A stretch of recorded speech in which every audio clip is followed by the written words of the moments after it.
Okay, awesome, awesome. So you ready for questions? Yeah, go for Okay, it. okay.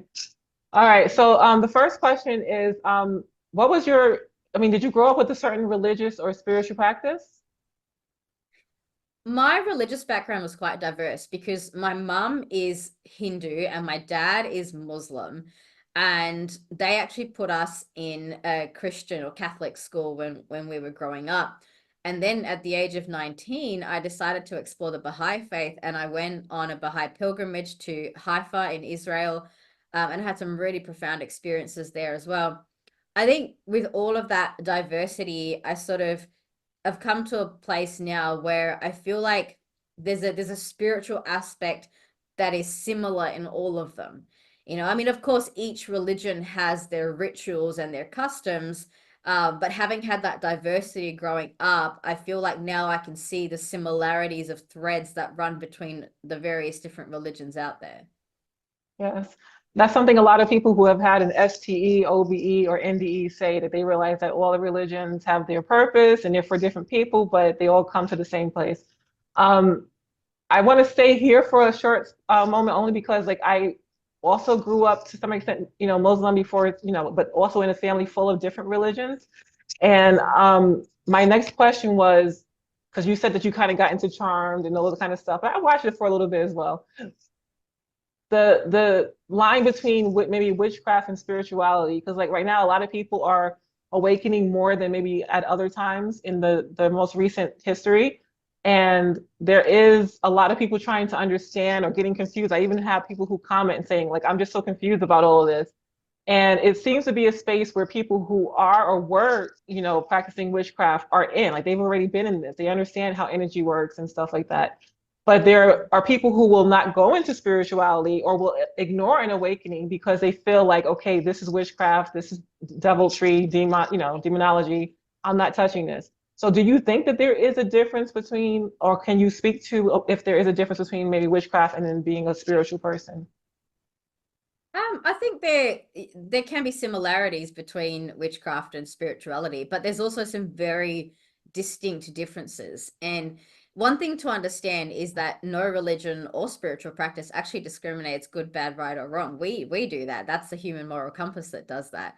What exists in the world is just energy, and energy can be utilized for anything. You can use energy to create a new world, and you can use that same energy to destroy a whole world. It's just energy. It's the exact same thing. The difference that is quite distinct between different forms of spirituality and witchcraft is some forms of witchcraft, and we're talking like very ancient forms. They tend to be rooted in sacrificial types of energy. I'm talking old school, like back in the day, you sacrifice a goat to bring you some form of good luck for or ritual that you're doing. But the premise behind that is it comes from a limiting concept of energy in the universe by saying that in order for me to direct energy into the thing that I want, I need to kill a goat, or I need to take that energy from the elements, or I need to take it from something to direct it somewhere else. I understand the logic behind that because it's just like redirection of energy, and energy just changes form, right? So I understand the concept behind it. But when we're talking about like higher forms of spirituality and elevated consciousness, and also what the galactic races have now come to understand as well, it's, well, not all of them, but the ones that are in that elevated consciousness, is that energy is actually it's unlimited, it's infinite, and it comes from source. And so, say for example, you want to manifest abundance in your life, you don't need to kill a goat to do that. You can draw that energy directly from source, and no being needs to be harmed, no energy needs to be harmed. You don't need to take the energy from this world in order to create in those realms. And so Mm. to me, that's probably one of the biggest distinctions is are people operating from that limited, scarcity mentality, or are they operating from that infinite source perspective? Because they're both redirections of energy. It's just, where is that energy coming from, and is anybody or anything or any frequency being harmed or trapped in the process of that? And that's one of the biggest considerations to make. I am so glad you mentioned that because it also shows the thin line between everything. Like we all are one, everything has a very thin line because you're talking about sacrificial, energy or um, you think about most of the Abrahamic religions, most of our religions that we currently have, at some point they were sacrificing something, whether it's a goat or a cow or whatever. That's a big part of a lot of these religions. So it just shows there's a very thin line. The other thing is that, and then I think I'm gonna start getting into the questions about the aliens, but this is the last maybe personal one. There are people who are a bit apprehensive about going to psychics or energy healers because they feel like, oh, they're gonna open me up to something, or they're gonna connect me to dark spirits and stuff like that. So yours is not the first story that I've heard where somebody went to an energy healer and they got more than they bargained for. It's probably the best way to say it. So, do you feel like it was something that on your soul contract that you had already signed up for? It was just part of your destiny to get to where you are now, or did you see it as something that it actually was just I don't know. Just let me speak on that a little bit. I really want to clarify that this person who taught me the Merkaba light body work, she wasn't, I don't consider her my healer. She was a mentor to me. And I think there's a very distinct difference between a healer and a mentor is, and I've been in the energetic healing arts for years, so I totally get that paradigm. But there's a difference between going to someone else to heal you versus I'm going to go and learn the tools to heal myself. And so like I went because I wanted to learn for myself how to manage my own energy field. And yes, I did get more than what I had thought I was going to get. But I also agreed to it and I signed up to it. And no part of that was scary for me. Like I remember in that moment going all in, like really leaning into the experience and even just during the sessions that I had with her, I was opening my third eye and I was having these really expansive experiences. So while I didn't know the full potential of the Merkaba and what it was going to do for me in terms of the channeling that later happened, I definitely went in with a lot of conscious awareness, knowledge, and consent into what it is that I was doing. So I think when it comes to healing in particular, I think you do have to be quite mindful of the practitioner or the facilitator that you choose to go with, because I've definitely had experiences where I've gone into somebody's session and then the energy hasn't been 100% aligned because they've got their own traumas that they haven't cleared, or they've got their own attachments or implants or whatever else that they haven't sorted out. And so my general philosophy across the board is learn how to do this stuff. Like take the time to really learn, go into your own heart space, go into your own chakras. I understand that if you don't know what you're doing, it's great to have someone to teach you, but if you're relying constantly on someone else and you get your monthly session with your Reiki healer and then you're going asking everybody else to read your Akashic records, and in the long term that can be very disempowering.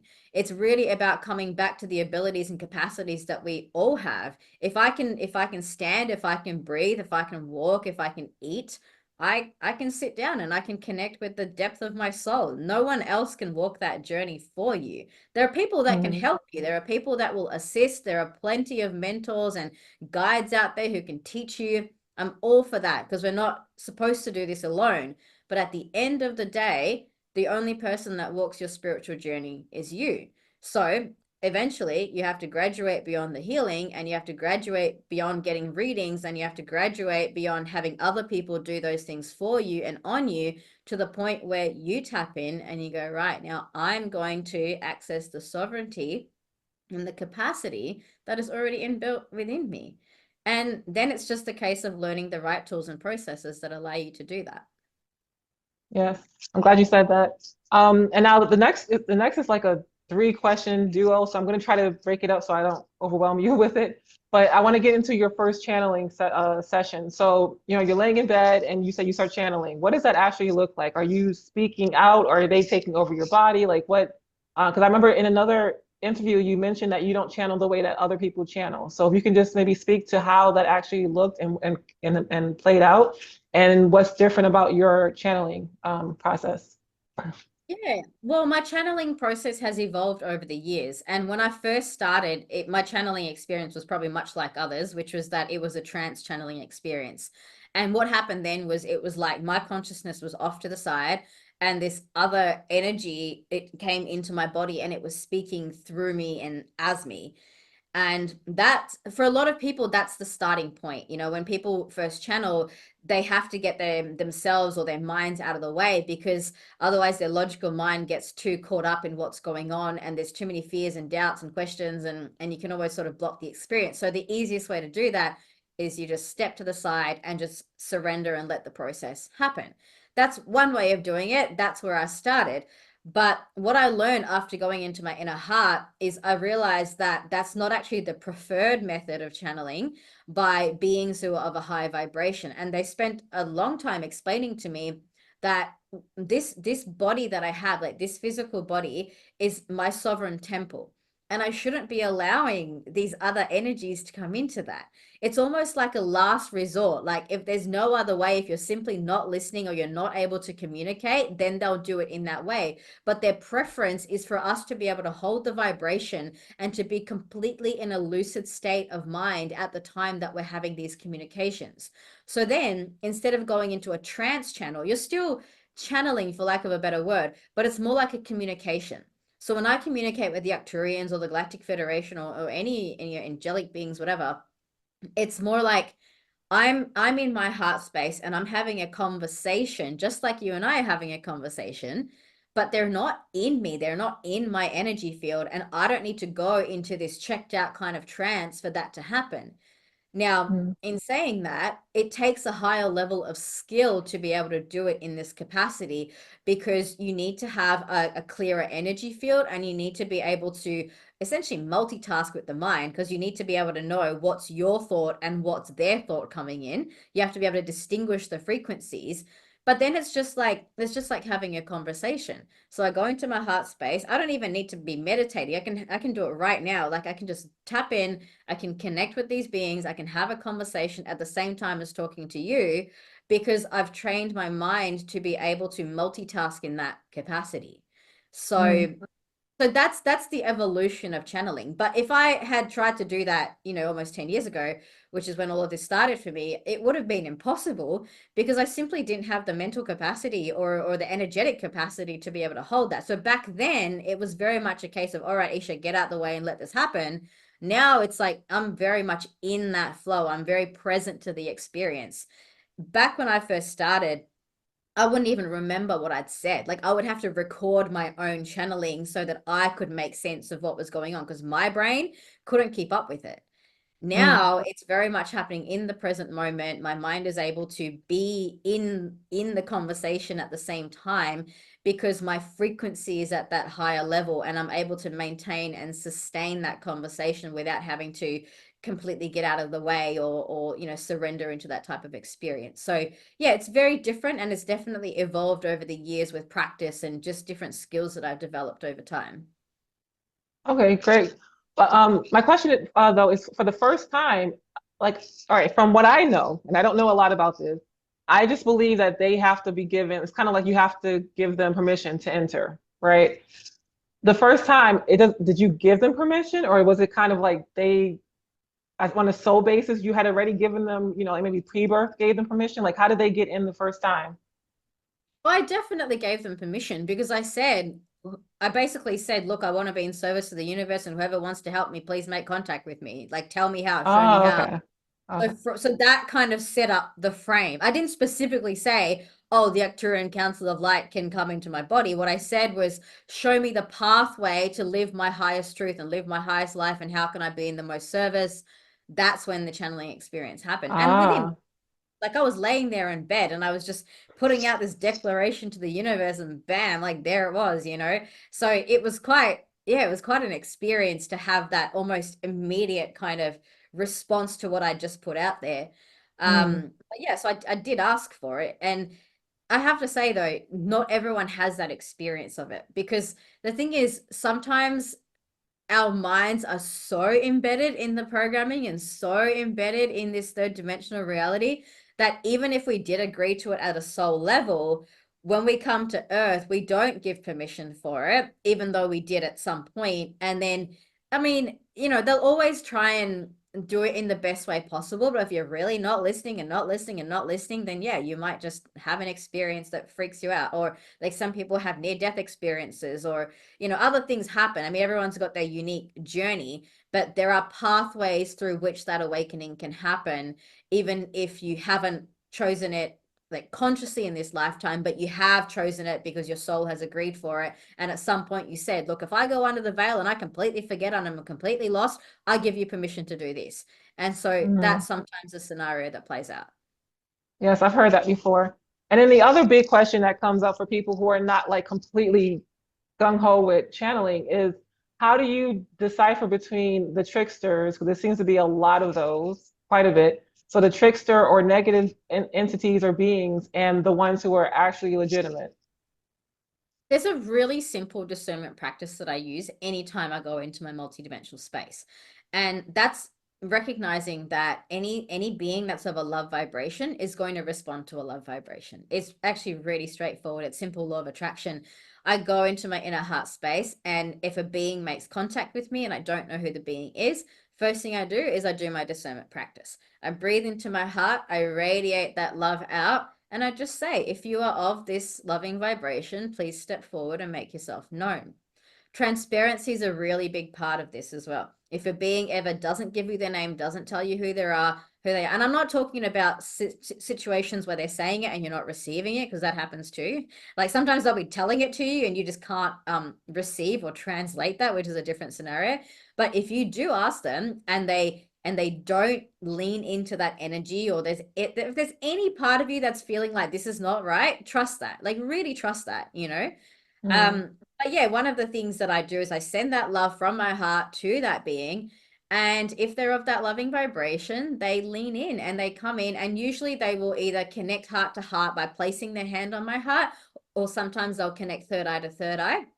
And that's how I know that they're of that loving vibration. So if any being is not willing to make a heart-based loving connection with you, that's your sign. That's your signal that maybe, okay, step away. And in that moment, don't have any fear, because you are the brightest, most sovereign being in the universe. There's nothing they can do to you. There's nothing that can happen.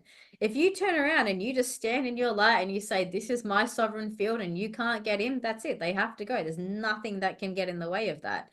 So, Mm. sometimes we hold these beliefs that like, oh, they're going to attack me. And I've experienced psychic attack when I was younger. That was one of the reasons I reached out to this lady to teach me how to do the Merkaba stuff, because I used to have these like horrific nightmares, like demonic, just horrid Mm. stuff. Which I didn't know at the time was psychic attack, but looking back on it now, it was very obviously psychic attack. So I've experienced that. And also what I've learned is if you feel like you need support and you feel like you just can't shine that light, call upon Christ to help you. I mean, I used to sleep with the cross under my pillow, even though, I mean, I went to a Catholic school, but I wasn't technically Catholic. But I learnt the Lord's Prayer, and I learnt that anytime I call upon Christ, these beings, these bad things would go away. And so, Mhm. you've got this light within you, and you've also got the protection of Jesus Christ, Archangel Michael. There's so many beautiful, benevolent beings out there who will support you if you call upon their help. And so with that, it's allowed me to go into these multidimensional spaces feeling safe, feeling like I know what I'm doing. It's okay, everything's good. I go in, and then I'm able to explore more of who I am, because that's really the process of awakening, is learning who I am, not just as Eesha, but what are my soul aspects? Who am I in my higher self form? What am I here to do? What's my purpose? These are all the bigger questions. And then I Mm. have next to me, I have my guides, I have my galactic family, I've got my angelic family, and we're all in it together. So from that perspective, it's just about giving yourself that time and space to really come into this from a heart frequency, trusting in that journey and that process, and then moving forward in that way, knowing that you're okay, you're sovereign, and you've got this. You've got it. It's fine. Everything's going to be okay. The one thing I Yeah, have to yeah, I mention, like because it's that. been bothering me, it literally is a question that has been in the back of my mind, and maybe you have some kind of, way you can explain it to some extent. There is another YouTuber who has been around for ages, and they are connect with the reptilians. And from what I've gathered over the last couple of years, I generally think the Greys and reptilians, I personally just think overall, they might not all be bad, but I just think of them as stay away, run the other way, you know? But in his story, he mentions that at first he was scared when he came in contact with this being, but then all of a sudden the being did something and a feeling of love surrounded him or came all over him. And then after that, he never saw it in a scary way anymore. So when he said that, that really kind of freaked me out. I'm like, okay, is this love power or energy something that people can actually weaponize in some way or use? I mean, have you ever come across that where somebody can use some kind of tech, or some of these aliens are using tech to, I guess, have an artificial love feeling or something in order to get humans subdued? Say is true love frequency cannot be mimicked. And if your I heart can't. is, you can tell the difference between fake and Okay. real really Okay. easily. And that's why it's so important to do the inner work before you go meeting with, especially reptilians and greys, because I mean, look, I don't judge the races. Look, there are humans on this planet who are high vibing and low vibing. Even within our own race, we have that. So who are we to judge them? There are Yeah. definitely some galactic races who have achieved a more unified field of consciousness. The Arcturians are a great example of that. Their entire civilization is operating in that higher frequency, but there are some races who are in that process of evolution, and reptilians and greys would fall in that category. Now, I've met an entire cohort of greys who actually came into my inner heart space asking for assistance because they were seeking amnesty. And that was a scary experience for me because up until that point, I was like, oh no, I want nothing to do with greys. And I would just like shut it out completely. And these were the really short greys as well. And anyway, 1,000 of them ended up coming in, onboarding my ship, and we sent them off to another place in the galaxy because they wanted to leave that lower vibrational experience and they actually wanted to ascend, and they were coming really seeking that evolution and awakening for themselves. And so of course the Ashtar and the Ashtar Command and all our fleet stepped in to support that. So Mm, like, that for me was probably a turning point where I was like, okay, we can't just put everything in black and white because like it's firstly it's not fair, secondly it's not true. And the one thing that I will say is if you're going to go out there and traverse these multidimensional realms, just have your wits about you. Like if something feels off, don't go there. Of course, like if you come across a reptilian who's nowhere near the journey of evolution and is still in that lower vibration, maybe you want to walk away, and that's okay. And I would mm, understand if you wanted to do that. But placing that judgment on an entire race or entire species as a whole, I just think is simply not fair. So, mm, I kind of take it on more of a case by case scenario, but also you got to take the time to open your own heart and trust in your discernment. Because I've also had one scenario actually, where a reptilian disguised itself as Archangel Michael. And I was like, that's not cool. And so thankfully I had my wits about me. Something about it didn't feel right. Just the energy. It looked exactly like Archangel Michael. And this is where the third eye and the heart have to work together. If you're going in with just a third eye awakening, which a lot of people are doing, they're just opening their third eyes and opening their third eyes and they're not clearing their hearts, then you'll see illusions. You'll see the illusions in the space. This is where the whole concept of the false light matrix comes from, which is an illusion in and of itself. But it's a much longer topic, but basically it's people's inability to really feel and discern from the heart, because your heart vision, your heart sight cannot lie to you. When you feel love in your heart, you feel love in your heart. That's it. Nothing's going to get in the way of that. But you can mm. see beings that are disguised as other beings, and this happened very early on in my journey. This reptilian disguised itself as Archangel Michael, and something about it just didn't feel right. And so I did my discernment practice. I went in there and I paused and I took a moment to breathe into my heart and I sent love. And normally Archangel Michael comes straight in and he embraces me. Mm. And this one didn't. And I was like, okay, that's my sign. Oh. 3 times I said, who are you? Reveal yourself. I said, if you are not a loving vibration, you need to leave. And on the third go, completely shapeshifted. Turns out it's a reptilian, disappears. So having had those Wow. as well, it's like, I mean, I don't feel scared about it because I know that I can trust and I've got the skills and the tools to deal with that. But yeah, like it's happened. So we've got to be realistic about like what's all the spectrum of everything that's out there. And I don't want this to deter people. Like I don't tell the story that often because I think, well, it'll freak people out or stop them from wanting to connect at all. It's not that at all. It's just like have your wits about you. Like if Yeah. I'm going traveling to a new country and I've not been there before, I'm gonna have my wits about me. It's the same thing. Yeah. I like on one hand, I totally just, I mean, I kind of say to myself because I think humanity has some serious issues. But on the other hand, I feel very motherly. It's very weird. That's a weird balance. Motherly and protective of the human race. I do, you know? And so because of that, that's why I ask so many questions. I'm not trying to be, you know, anything. I'm just trying to make sure that people who right now are clearly seeing that their religion is not doing anything for them and they want to become awakened and become spiritual. I don't want them falling into any, I want them to know the truth. You know what I mean? And I think that story, it shouldn't be scary. If anything, it should just show them what's there, what's possible. And if they had this power over us, which you very clearly said that they don't, if they're reptilian, because when you actually read about reptilians, you should be like, oh my God, they're like freaky. Oh my God, they would destroy us. But if even he, after you ask the three questions, just disappears, it just shows you that they really, if you are sovereign and like you're saying, kind of just are very clear about what you are allowing and what you're not allowing, they can't do anything to you, you know?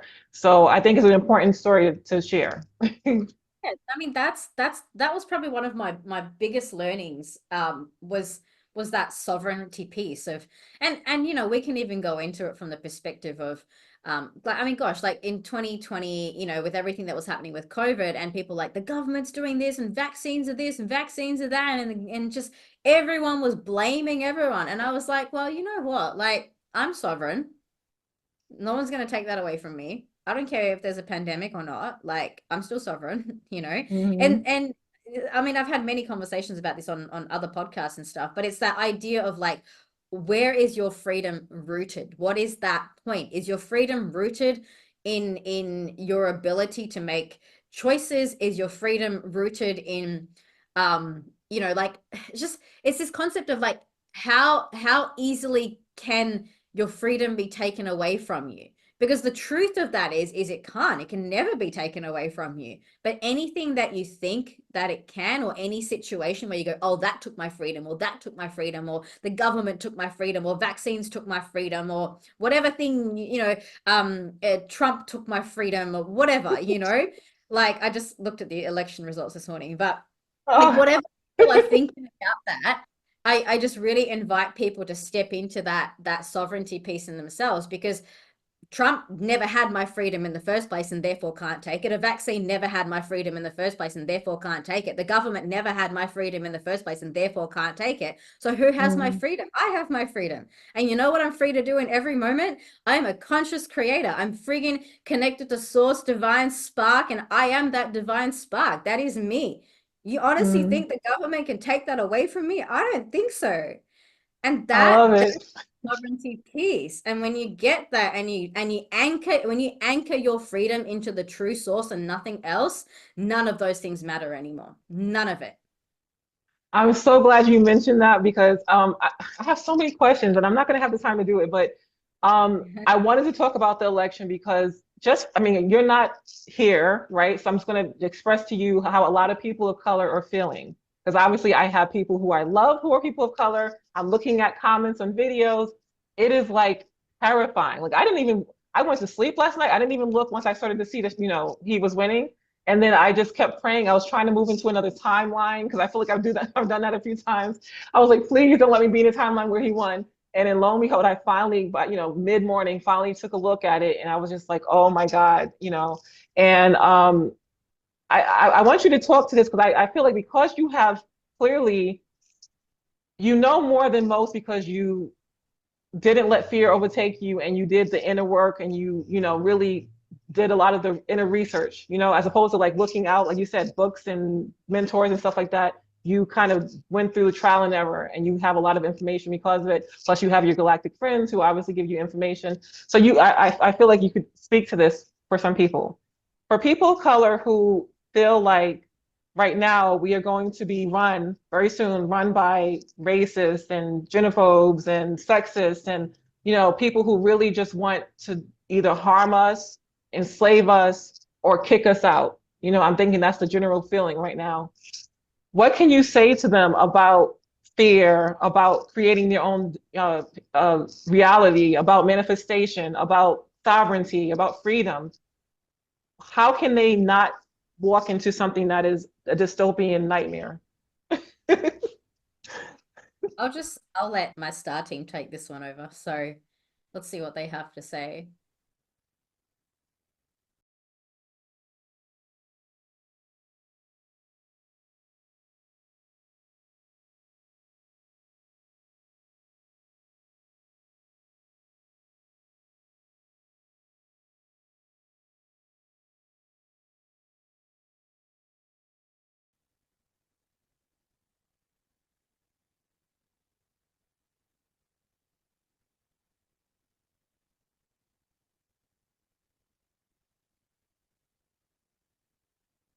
So we've got Ashtar who wants to take this one. He always talks about these controversial topics.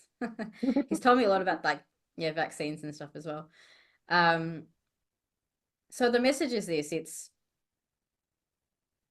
we see what's happening in the Earth political state at this time, and we invite you to, in the midst of the feeling of chaos or the feeling of dread that some of you are experiencing right now, what we say to you is to come back to this peace and sovereignty that we've been talking about. Come back to this peace in knowing who you are as your creator self, because at the end of the day, all creation happens through frequency. The outcome of the election is nothing more than just a product of the collective frequency and what it has manifested. When you bring your frequency and you bring your thought forms into this space of combining with all of the humans on the planet, or all of the humans of even just one nation, the combined thought forms create and materialize a specific outcome to come into fruition. And the outcome that you have materialized collectively as a human race is the outcome that you've experienced in the most recent election. It wasn't the only outcome possible, but it's the outcome that has come into convergence as a result of the current energetic state, which is shifting moment to moment to moment. Now, the most important thing isn't about the outcome of the election, it's the outcome of the frequency that comes as a result of what you choose to do with that news and that message. If we have an entire nation of people that go into fear, that go into fighting and war, that's going to create another poor election in 4 years' time. But if, as a human race, you choose to maintain sovereignty in your energy field, and from this moment onwards, you choose to be noticing the energy that you're emitting and noticing the energy that you're radiating out, then what happens is you get to create something better, perhaps for the next election, or even perhaps before then. You see, time as we experience it in the galactic space is not as linear as what you would have it. When we think of a creation, the entire collective decides upon that creation. This is why we have our guidance councils more so than hierarchical government structures. When the guidance council comes together and they create this and they put into motion an energetic field, there's a consensus around the outcome that's going to happen. It's an even truer democracy than what you guys experience on planet Earth, because the democracy that you have is it's not in your full, shall we say, the highest state of creation as it could be right now, because there's a lot of distortions and filters in the way of that. So the creation that's happened right now is a product of your energy, but your energy in many ways is being used unconsciously. When we shift the energetic frequency into a conscious state of beingness, and you consciously are creating and putting that energy out every single day in a way that you're choosing and consenting to, you can very quickly alter the course of events. An entire nation can change the course of events just by pausing and stepping into a unified field frequency for even just a second. If the entire American population, just for 1 second in time, came into a unified field frequency, you would automatically create what is in the highest benefit of all souls on the planet. That's not to say that what's happening right now isn't of the highest good, because remember, it's been created for a reason and the collective consciousness has created that. But it's currently the highest situation based upon layers of experience and co-creation, many actually, of which are not currently being done consciously, and that's the difference. So when we shift from unconscious creation to conscious creation, what we can do with that is we can direct the energy in a way that we are all choosing for the experience that we're choosing to have, rather than experiences that are being created as a product of whatever frequencies we've emitted. For example, let's just say you have 1,000 people and 500 people emit anger. Well, that's going to create an angry situation that begets more anger. If the other 500 are promoting a love frequency and are consciously doing that, then there's going to be a combination of love frequency and anger frequency that are going to create something. And this recent election is the most perfect example of that almost 50-50 division, because that's what you've experienced. And so there's no judgment upon the outcome of that. It's just take a look at what you've created. If you don't like it, change it, because you're able to change it in any given moment. And so instead of feeling like you're in slavery or succumbing to something that is against your wishes, just recognize that that's not how creation works. Creation allows you to change it. You don't like what you've created, change it. If you don't like a cake that you've baked, you bake another cake. Bake another cake. If America needs another cake, bake another cake. Because the creation never stops. And that's the biggest thing is that we want to remind you, is that creation process never stops. And so from this moment onwards, can you shift the energy? Can you, before you take any action, bring yourself into a state of love? And from that loving state, if you truly, genuinely don't like the outcome you've created, change it. Awesome. And what are the intentions of the positive galactics? I mean, um, why are they watching planet Earth and humans? What is it that they want to see or help humans with, if anything? And if we do start to devolve, like say we as a collective start saying, you know what, let's go back to more wars, to more killing, to more, like we just really just gradually start getting worse and worse.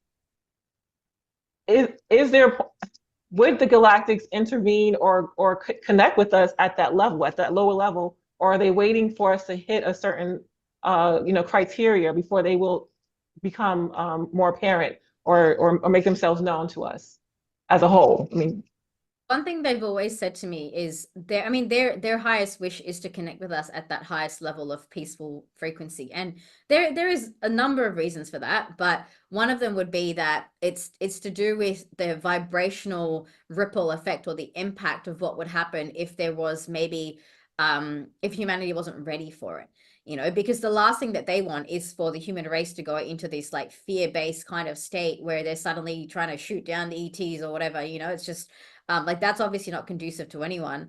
And also from that galactic perspective, in order for us to reconnect with our galactic family, it's really, really important that we are coming at it from a heart-centered, peaceful, loving frequency. So as far as intervention goes, I mean, if we were on the point of, like, if the human race was about to completely annihilate itself, there'd be a very severe intervention, because we are in, a lot of people call it like a fail-safe ascension, or basically it's going to happen. It's almost mandated, for lack of a better word.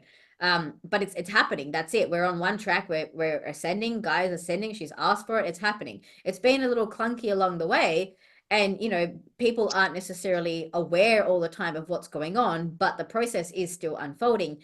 And if we were to go that far off track that we were going to distract the planet, then there would be a very severe intervention from the galactic families, because in our galactic history, there have been instances, for example, with Maldek, when a planet did explode, and those ripples create so much trauma across the fabric of dimensions, and nobody wants that scenario to happen again. So put it this way, we're not going to have another Maldek scenario. We've been there, done that. Nobody wants that again.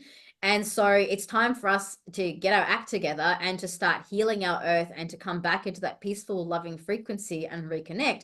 And if we really go that far off the track, I just think they're gonna step in. I mean, they've told me that they will. So, for example, like if Russia starts a World War III, you will literally see the Federation ships appearing. They will turn around and go to Russia and stop it from happening. So there are certain sort of fail safes in place to make sure that that we don't annihilate ourselves. But as long as we're not doing that, there are still many levels of free will that we have, and we can continue to keep creating. And, hey, if we vote Trump in, they're not going to intervene with that. So there's levels of intervention that happen, but also their highest wish is to give us the time and the spaciousness so that we choose the ascension. Because remember, we have free will, and they're not going to impose it upon us unless in the very specific scenario that the planet was going to destruct itself. I'm just curious about the 13th dimension. First off, how many dimensions from your point of view are there? And what was the significance of the 13th dimension? Like, what was there exactly? So I've discovered that the 13th dimension is typically the unified field consciousness, or the 0 point. If you think about a circle, the 13th dimension is where everything goes full circle. And, we're going up and down in dimensions all the time. Like, and not just us, but like many civilizations and planets are going in these ascension and descension processes because we have these different experiences.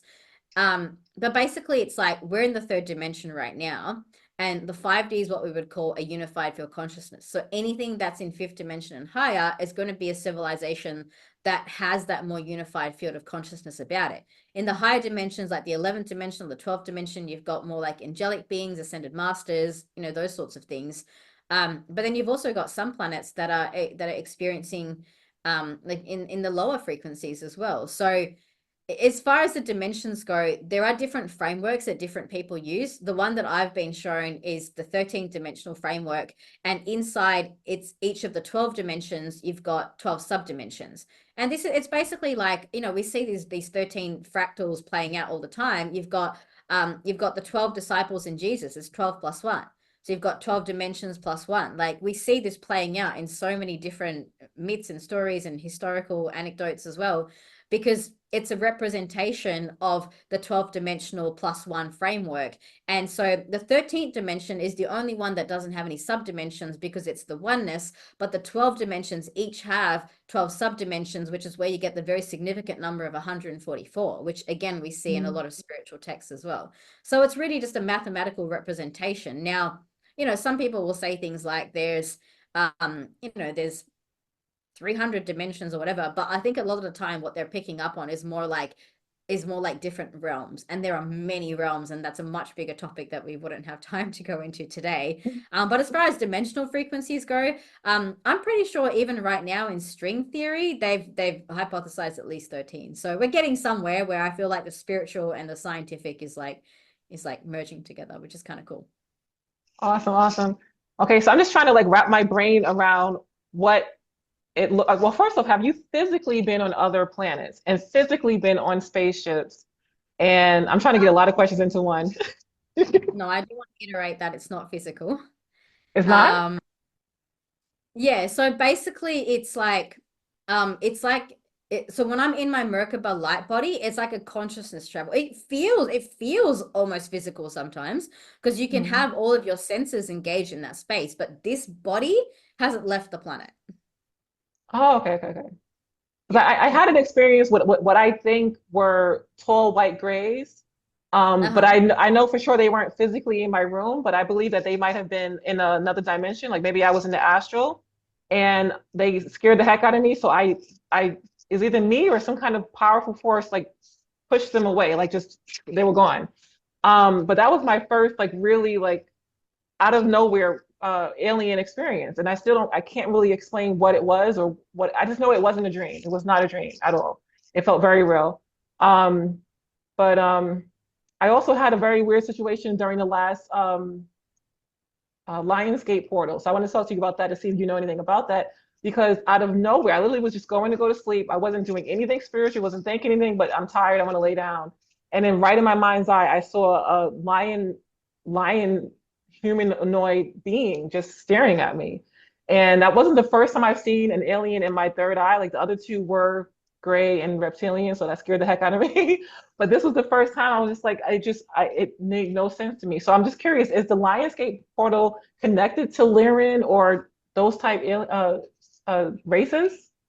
something I talk about quite a lot. So like whenever we do the Lionsgate portal, we connect in with the Lyran and the Syrian energies because it is a Lyran portal. I mean, it's the connection point with the Syrian star system, the feline beings and the Lyran beings.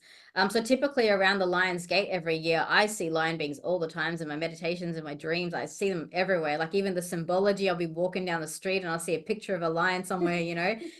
So I find that connection does strengthen usually in August. But I mean, it sounds like they're just trying to make contact with you. I mean, the best thing I would suggest is come join our galactic community, because then you can learn all the different frequencies of all the different beings that are out there, and then you can make a more conscious connection. If they're coming to you in this way, and this is for yourself, but also anyone who's watching this, like sometimes your star family is going to make really concerted efforts to connect with you, and if they are, take the time to contact them back. You know, it's like if somebody leaves you a voicemail, like an old dear friend of yours leaves you a voicemail and you ignore it, they might leave you a few more, you know, but eventually like you're gonna have to pick up the phone and call them back. So if you are having these experiences where you're just having these spontaneous kind of downloads and connections, it sounds like they're trying pretty hard to get a hold of you. So if I were you, I'd be doing something about that. Obviously, I can recommend my galactic community, because I can teach you how to do the inner heart process, where you can then go and make conscious connection with these beings as well. I'm going to let you just close off. I think that was a good way to close it off, but just tell people where to find you, what you're doing, and then we'll say our bye. Okay, beautiful. Thank you. So yeah, thanks everyone for listening in. I hope you've enjoyed this incredible story, and Hajee's asked some amazing questions as well. There's a couple of places you can find me. I'm very active on Facebook and Instagram. If you look up Eesha Patel, EESHAPATEL.com. And we also have an amazing community where I teach people how to make contact in a really safe, really guided sort of way. And I teach within there the Merkaba light body activation technique, and also how to do the inner heart meditation practice, so that you can learn how to connect with your own sovereignty and your own heart frequency. So if you're interested in that, just go to my website, which is eeshapatel.com, EESHAPATEL.com, and you'll find all the information about the community. And also we have an incredible podcast on there as well, the First Contact podcast, where you can learn more and continue doing your beautiful awakening work. Thank you so much, Eesha, for your time and for your information. And I do hope this reaches people in the way that you wanted it to reach them. So yeah, I think we might have a part two, because again, tons of questions. But thank you so much. Yeah, thank you for having me. All right, blessings to you, sister. Okay, thank you. Bye-bye. Bye bye.